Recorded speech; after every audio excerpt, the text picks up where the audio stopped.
గణేశాయ నమః. శ్రీ సరస్వతి నమః. శ్రీ గురుభ్యో నమః. భక్తులారా, వ్యాసప్రోక్త భాగవత మహాపురాణం సత్సంగంలో భాగంగా చెప్పుకున్నాం. ఇందులో భాగంగా నిన్నటి వరకు మనం 8 స్కందాలు పూర్తి చేసి 9వ స్కందాన్ని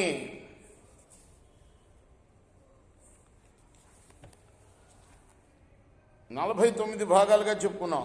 ఈ రోజున 50వ భాగం చెప్పుకుందాం. చెప్పుకునే ముందు వ్యాస భగవాను ప్రార్థన చేసుకుందాం. వ్యాసాయ విష్ణు రూపాయ వ్యాస రూపాయ విష్ణవే నమో వై బ్రహ్మణితే వాసిష్ఠాయ నమో నమః. ఆంజనేయం మహావీరం బ్రహ్మ విష్ణు శివాత్మకం తరుణార్క ప్రభంశాంతం ఆంజనేయం నమామ్యహం. సదా నింబవృక్షస్య మూలాధివాసాత్ సుధాశ్రావణిం తిక్తమప్యప్రియంతం తరుం కల్పవృక్షాదికం సాధయంతం నమామీశ్వరం సద్గురుం సాయినాథం. జామదగ్నోపి భగవాన్ రామః కమలలోచనః ఆగామిన్యంతరే రాజన్ వర్తయిష్యతి వై బృహాద్. పరీక్ష మహారాజా, జమదగ్ని కుమారుల్లో ప్రముఖుడు కమలలోచనుడు అయిన పరశురామ భగవానుడు రాబోయే మన్వంతరంలో సావర్ణి వేద ప్రవర్తకులైన సప్తఋషుల్లో ఒకడై వేదాల్ని విస్తరింపచేసి ఖ్యాతి వహిస్తాడు. ఆ స్వామి ఎవ్వరిని ఏమాత్రం దండించక ప్రశాంత చిత్తుడై నేటికిని మహేంద్రగిరిపై వర్ధిల్లుతూ ఉన్నాడు. ఆస్తేజ్యాపి మహేంద్రాదౌ న్యస్తదండ ప్రశాంతతి ఉపగీయమానచరిత సిద్ధ గంధర్వచారణై. ఇక్కడ సిద్ధులు, గంధర్వులు, చారణులు ఇటువంటి దివ్య జాతుల వారు ఆ మహానుభావుడి యొక్క చరిత్రని మధురస్వరంతో గానం చేస్తూ ఉంటారు. ఏవం భృగుషు విశ్వాత్మ భగవాన్ హరిరీశ్వర అవతీర్య పరంభారం భువోహన్ బహుశో నృపాన్.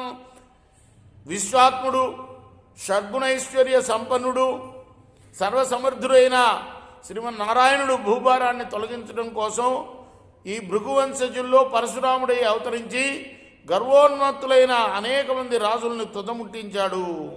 గాధేరభూన్మహా తేజ సమిద్ధైవ పావక తపసా క్షాత్రముత్సృజ్య యో లోభే బ్రహ్మవర్చసం. గాధి వలన విశ్వామిత్రుడు జన్మించాడు. అతడు ప్రజ్వలిస్తున్న అగ్నిలాగా మహాతేజస్వి ఆయన క్షాత్రధర్మాన్ని వీడి తీవ్రంగా తపస్సు చేసి బ్రహ్మర్షి అయ్యాడు.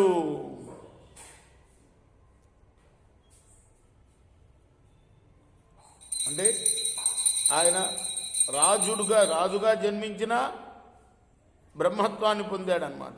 గాధేరభూన్ మహాతేజ సమిద్ధైవ పావక అన్న పరశురాముడు కథ అయిపోయింది.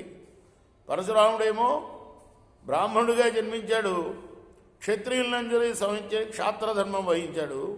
అలానే విశ్వామిత్రుడేమో రాజుగా జన్మించాడు, కానీ బ్రహ్మర్షిగా మారిపోయాడు క్షాత్రధర్మాన్ని వీడి. గాధేరభూన్ మహాతేజ సమిద్ధైవ పావక తపసా క్షాత్రముత్సృజ్య యో లోభే బ్రహ్మవర్చసం. పరీక్షమాజా, విశ్వామిత్రుడికి 100 మంది పుత్రులు కలిగారు. వాళ్లలో నడిమివాడు మధుచంద్రుడు సుప్రసిద్ధుడు. అందువల్ల అందరూ కూడా మధుచంద్రులుగా వ్యవహరింపబడ్డారు. విశ్వామిత్రస్య చైవాసన్ పుత్ర ఏకశతం రూపా మధ్యమస్తు మధుచందస ఏవతి. పుత్రం కృత్వా సునశ్శాపం దేవరాతంచ భార్గవం ఆజీగర్తం సుతానాహ జ్యేష్ఠయేష ప్రకల్ప్యతాం. భృగువంశజుడు అజీగర్తుని కుమారుడు అయిన సునశ్శేపుని విశ్వామిత్రుడు తన కుమారుడిగా స్వీకరించాడు. అతడు తన 100 కుమారులతో ఇతన్ని మీ పెద్దన్నగా భావించండి అని పలికాడు. ఈ సునశ్శేపునకు దేవరాతుడని కూడా నామాంతరం ఉంది. రేపు మనం మిగతా కథను కొనసాగిద్దాం 51 భాగంలో. శ్రీ సచ్చిదానంద సద్గురు సాయినాథ్ మహారాజ్ की जय. చేకూరా హారతి గో సద్గురునాథ దేవ సాయినాథ. పాంచభౌతిక తత్వములానే హారతులిత్తుమురా నిర్గుణమస్తి వేడి ఎట్లి ఆకారం పొందితు సాయిరాం. మధు మా ఇటు జనించే బాబా